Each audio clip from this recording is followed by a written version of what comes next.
सभी किसान भाइयों का एक बार फिर से स्वागत है किसान की खोज में। दोस्तों, आज माट साहब आप लोगों को बताएंगे कि एक जाफराबादी की जो फीडिंग होती है उसमें क्या क्या खिलाते हैं। नॉर्मली जो अभी सामत भाई यहाँ पे खिला रहे हैं एकदम नॉर्मल फीड है और 10 किलो में 10 किलो पर टाइम का दूध देने वाली जाफराबादी का कितना फीडिंग होना चाहिए तो वो आपको माट साहब थोड़ा समझाएंगे। माट साहब थोड़ा सा इंट्रोड्यूस करें। जी। ये जो मैच्योर जो बफेलो होता है, जी जी। इनका जो पूरा दिन का खाना है हाँ हाँ। वो वैसे मूंगफली का भूसा, जी हरा ज्वार, जी। सूखा ज्वार, ओके हरा मक्का, रच को हरा ओके और मिल्क दूध जो निकालते हैं तभी उनको ये जो कपासिया, वो कॉटन के बीज होते हैं, कपासिया, कॉटन सीड। हाँ कॉटन सीड है। हाँ। और ये कपासिया का खल है जी। और ये भूसा है। ओके। तो 2 किलो ये गेहूं का भूसा है। हाँ हाँ। गेहूं का गेहूं का ये दलिया हाँ, है, आपको बता दें ये गेहूं का दलिया है मोटा, हाँ। जैसे कि हम मोटा अनाज पीसाते हैं। हाँ, ये जो है कॉटन सीड है और इसका खल है। तो 2 किलो ये, 2 किलो ये और 1.5 किलो ये। ओके। हाँ। अगर पर 10 टाइम, हाँ, अगर 10 लीटर पर टाइम का देती है तो ये तो आपको इसको करीब 5-6 किलो खिलाना पड़ेगा। 5-6 किलो खिलाना है। अगर आप सीड की बात करें तो 2 से 2.5 किलो, खल की बात करें तो 2 से 2.5 किलो, और अगर गेहूं का जो दलिया होता है वो 1 से 1.5 किलो देना है। तो वो बॉडी के स्ट्रक्चर के हिसाब से दिया जाता है। तो आप लोगों को एकदम नॉर्मली जो भी डाइट सामत भाई दे रहे हैं यहाँ पे हम वही दिखा रहे हैं। और ये जो सारी भैंसें आप देख रहे हैं ये इन्हीं इसी फीड पे डिपेंड है। और जो इन्होंने बताया है कि सूखे में क्या देते हैं, सूखे में ये ज्वार का जो सूखा हुआ चारा होता है वो डालते हैं, मूंगफली का भूसा। और हरा ज्वार डालते हैं, मूंगफली का भूसा डालते हैं, और जो भी इनके पास रच को हरा। हरा रच का, हरा मक्का, तो जो भी इनके पास में अवेलेबल होता है वही यहाँ पे खिलाते हैं। और जो दाना है इनका एकदम नॉर्मल फीड है, जैसे कि मैंने पहले भी आपको बताया है कि ये कॉटन सीड है, कपास के बीज हैं, और ये कपास की खल है, और ये गेहूं का दलिया है। इसके ये सिवा कुछ नहीं खिलाते। इसके सिवा कुछ नहीं खिलाते। तो माट साहब एक बार और आप बता दें कि जो यहाँ की ब्रीड है तो उसको जो लोग बाहर ले जा रहे हैं तो उनके बारे में एक बार थोड़ा सा और बोलें आप। जी, बहुत लोग इधर से ये ब्रीड को बाहर ले जाते हैं, जी। लेकिन उधर जाकर उसका डाइट जो है वो चेंज कर देते हैं। जी इसकी वजह से वो आधा किलो गुड़ भी उसको खिलाना पड़ता है। अच्छा अच्छा। हाँ, वो कैल्शियम की कमी ना हो जाए इसलिए। ओके।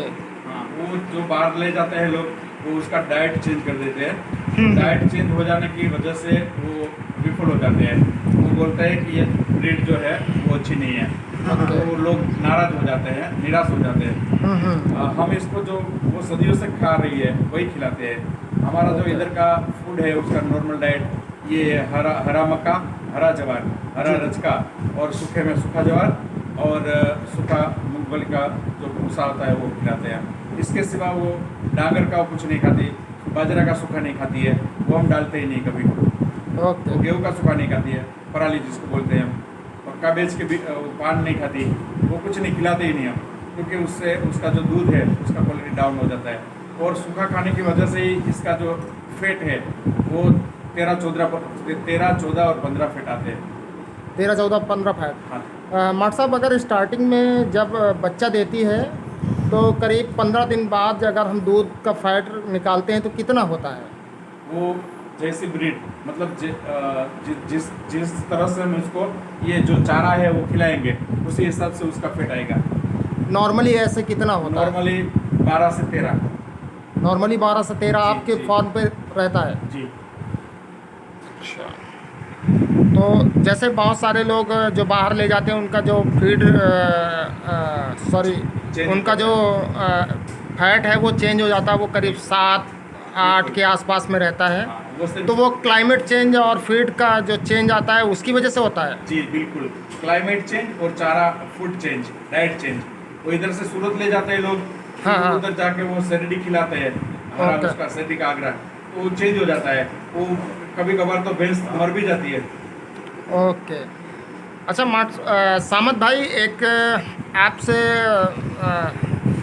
एक ये जानना था कि जैसे कोई नई भैंस बच्चा देती है और कैल्शियम टूट जाता है उसका, तो उस स्थिति में क्या करना चाहिए?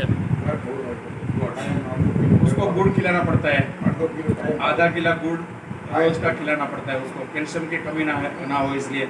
और 1 या 2 लीटर दूध भी निकालना नहीं चाहिए इससे, तो कैल्शियम बच जाता है उसका। अगर कोई बच्चा देती है तो उसके बाद उसका हाफ दूध निकालना चाहिए, हाफ दूध उसका रखना चाहिए, फिर जब नेक्स्ट टाइम निकले तो फिर आप 3 दिन तक ऐसा ही करना है। ओके। और क्या क्या बीमारियां मेन रूप से आती हैं, तो उसमें अगर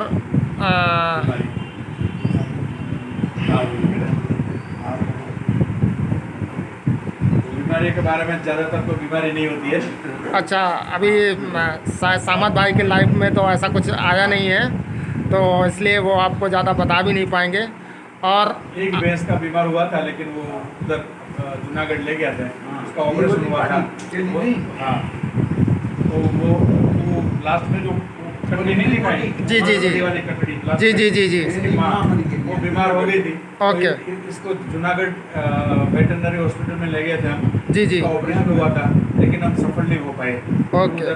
उधर एक्सपायर हो गई। अभी ओके। उसका एक बच्चा नहीं बचा है हमारे पास। अच्छा, उसकी एक अपने पास जनरेशन है, हाँ, बहुत अच्छी बात। वो नहीं बचा और है। वैसे अगर तो आप बहुत हेल्दी होती है सब। हमारे यहाँ कभी प्रॉब्लम, वो प्रेगनेंसी का प्रॉब्लम नहीं होता, और कोई प्रॉब्लम ही नहीं होता है। प्रेगनेंसी होती ही नहीं है और प्रॉब्लम नहीं होता है, क्योंकि हम नेचुरल तरीके से ही उसका ब्रीडिंग करवाते हैं। बहुत अच्छी बात है। तो आप सीमेंट स्ट्रो कभी डालते ही नहीं हम। अच्छा, सीमन स्ट्रॉ डालने में क्या प्रेगनेंसी की प्रॉब्लम आती है?